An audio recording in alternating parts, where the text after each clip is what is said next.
c'est un grand plaisir d'être ici. Donc, je suis journaliste et animateur au Canada, originaire de Montréal, au Québec, au Canada.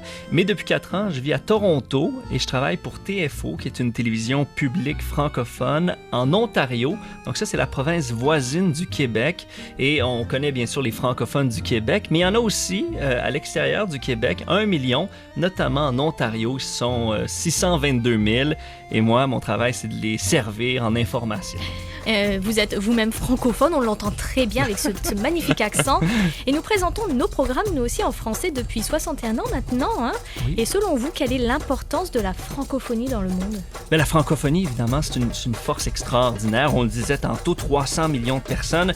Et je crois que c'est le temps un peu de rallier ces gens-là, qu'on se parle un peu plus. Il y a beaucoup de francophones au Canada, en Europe, en Afrique. On dit que c'est l'avenir de la francophonie est en Afrique, mais aussi en Asie. Et parfois, on se sent un peu seul avec ce fait français. En Ontario, en tout cas, les gens oublient qu'il y a une francophonie mondiale. Et moi, mon objectif, c'est peut-être de leur rappeler qu'il y a des francophones aussi en Corée du Sud, qu'il y en a au Japon, qu'il y en a évidemment au Vietnam avec son histoire francophone. Et donc, de faire découvrir cette francophonie-là à travers des reportages, parce qu'au cours des prochaines semaines, des prochains mois, des 5 prochains mois, je vais aller rencontrer donc des francophones de tous ces pays-là et faire des reportages pour faire découvrir la francophonie locale et les particularités locales de tous ces pays-là.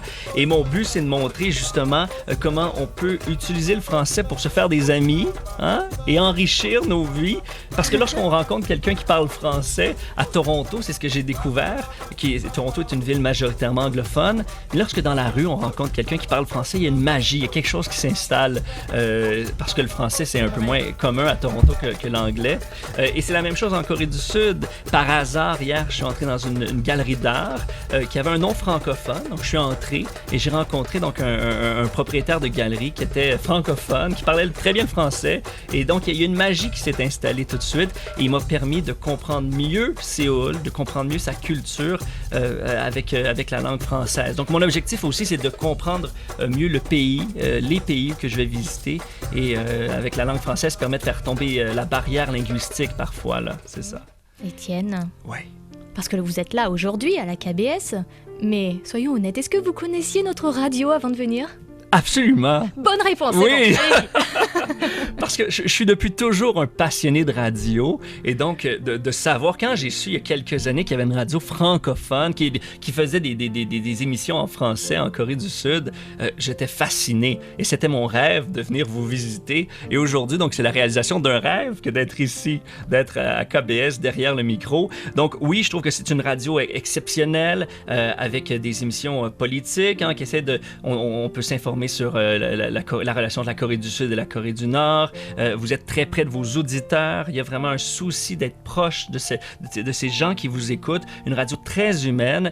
Et vous aussi, peut-être sans le savoir, vous faites la promotion de la francophonie, hein, parce que vous liez des auditeurs qui sont en Italie, qui sont en France, qui sont au Canada et qui vous le rendent bien, qui vous donnent plein de cadeaux. Je les ai vus dans les couloirs. Donc c'est exceptionnel. Et donc, vous aussi, vous êtes un lien, un phare de cette francophonie-là. Mais justement, en 3 ou 4 jours, vous vous sentez comment? Parce que c'est très différent, hein, je pense, Oui. la Corée du Canada. Déjà, le climat n'est pas le même. C'est vrai, Vous très pensez- humide en ce moment-là. Vous en pensez quoi de ce climat? Vous y êtes pas habitué finalement? Bien, au Canada, on a parfois des températures très froides, évidemment, l'hiver, du moins 40. Et l'été, c'est quand même on a plus 40 l'été, bien souvent, mais pas avec le taux d'humidité d'ici. Ah, mais c'est incroyable, hein? Ça, c'est incroyable. Tropical, là. Il faut boire en continu. Et puis, tous nos vêtements sont liquéfiés. C'est ça, oui. Donc, c'est très particulier. Il faut s'y habituer. Il y a aussi le décalage horaire. 14 heures de différence avec le Canada, oui. avec Toronto. Donc, je peux vous dire que c'est pas facile au début, mais ça m'a pas empêché d'aller rencontrer plein de gens, de faire de belles rencontres. Les gens étaient très chaleureux, m'ont accueilli. J'ai évidemment très bien mangé en 3 ou 4 mange bien jours. ici, hein. Ah ouais, absolument. Donc, j'ai fait de très belles découvertes culinaires également. ce qui est de plus en plus populaire également au Canada, c'est la K-pop. Et même moi, récemment, je suis allé voir un concert de Blackpink en banlieue de Toronto.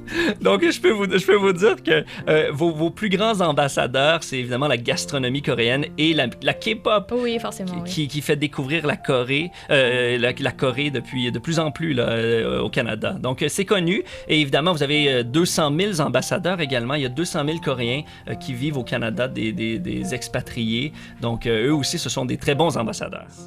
Eh bien, merci beaucoup, Étienne, pour cet entretien que vous nous avez accordé. Merci, Amélie. Merci à toute l'équipe de KBS pour votre accueil chaleureux.